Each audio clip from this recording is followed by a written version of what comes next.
Dans ce chapitre 2, nous allons voir les échanges et les relations entre les agents économiques.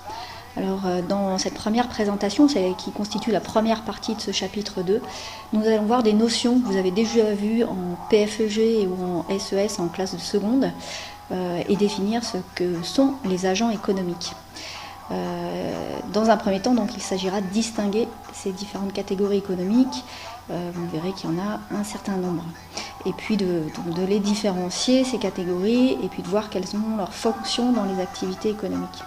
Alors, dans un premier temps, qu'est-ce qu'un agent économique ? C'est un individu ou un groupe d'individus qui prend des décisions d'ordre économique, comme travailler, produire, consommer, épargner, et ceci de façon autonome.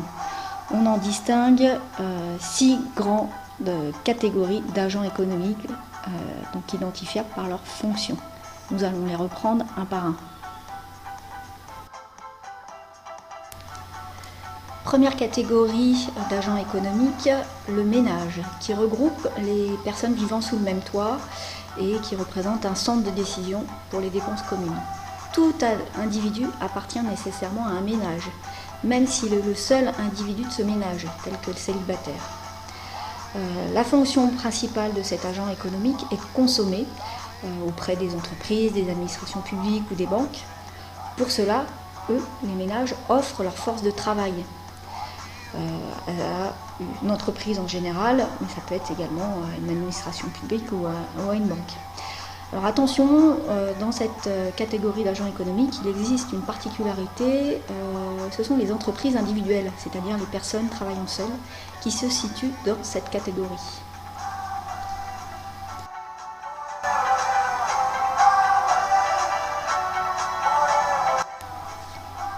Deuxième agent économique, les entreprises, appelées aussi sociétés non financières. Dans les entreprises, on compte les commerces, les industries, les usines et puis tout autre type d'entreprise que vous pouvez connaître.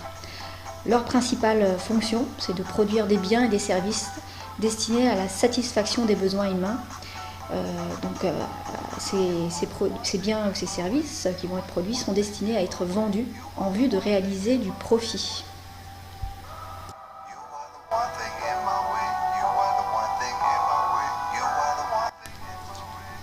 Troisième agent économique, les institutions financières.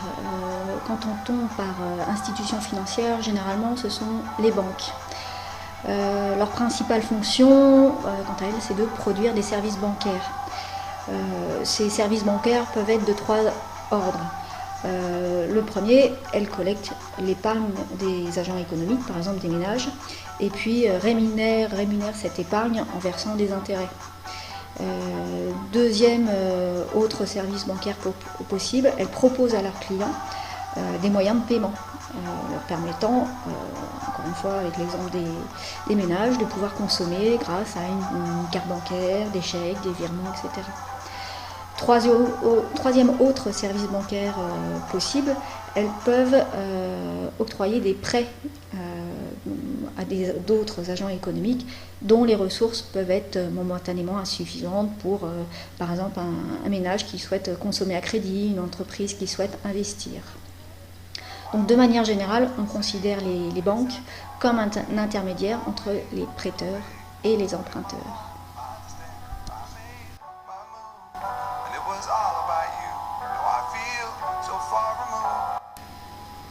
Quatrième agent économique, les administrations publiques, appelées aussi l'État. Ces administrations publiques comprennent les administrations centrales telles que les ministères, les organismes sociaux tels que la sécurité sociale ou les caisses de retraite, et puis les collectivités territoriales telles que les communes, les régions. La principale fonction de ces administrations publiques, c'est de produire des services non marchands ou quasi gratuits.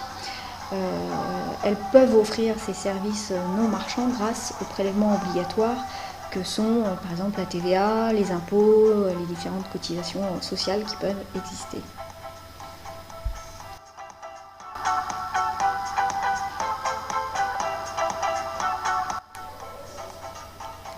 Cinquième agent économique, les administrations privées. Vous pourrez voir aussi dans différents supports un autre terme qui peut apparaître, les ISBLSM, qui signifie Institution sans but lucratif au service des ménages. Alors, sous ce nom barbare, en fait, ça regroupe tout ce qui est associations, syndicats, partis politiques et diverses fondations. Donc elles ont pour but de défendre des intérêts privés ou publics. Donc ces intérêts, ce sont ceux de leurs adhérents qui leur versent une cotisation. Globalement, la fonction principale de ces administrations privées, c'est de fournir des biens et des services non marchands à la population.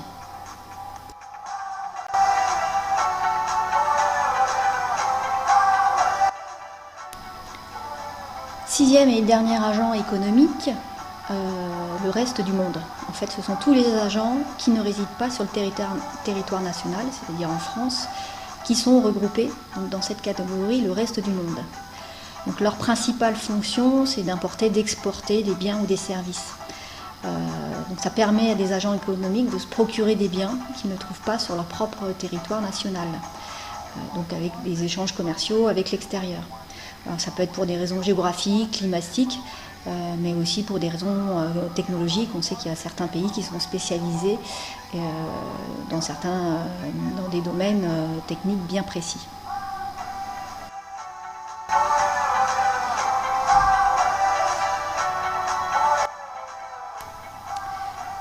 Donc nous avons vu les 6 agents économiques. Je répète, dans ces agents économiques, il y a tout d'abord les ménages, puis les entreprises, puis les institutions financières, puis les administrations publiques, enfin, cinquièmement, les administrations privées, et sixièmement, le reste du monde. Tous ces agents économiques ont un rôle, qu'on a pu définir précédemment, et ils sont donc en interaction les uns les autres, ce qui provoque des échanges entre ces différents agents économiques. C'est ce que nous verrons dans la deuxième partie de ce chapitre.